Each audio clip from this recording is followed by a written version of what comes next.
Do you think someone has been sneaking in your computer? Then here's how to know when your computer was last used.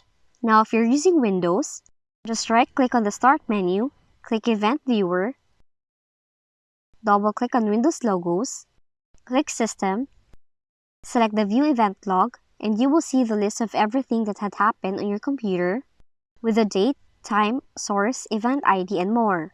Then to filter the event log to only show when your computer was powered on, you can click Filter Current Log, then click Event Source drop-down menu, select Power Troubleshooter, click OK, and then view the date and time for each event.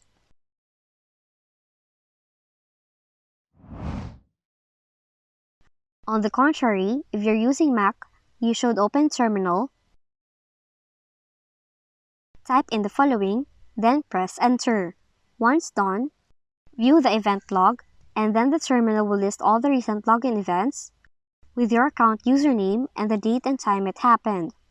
Now if you suspect someone is using your computer without your knowledge, changing your password may help.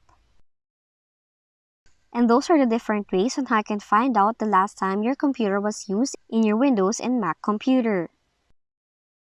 If you found this video helpful, kindly like and subscribe. You may also click and turn on the notification bell so you can be notified from whenever we release new videos.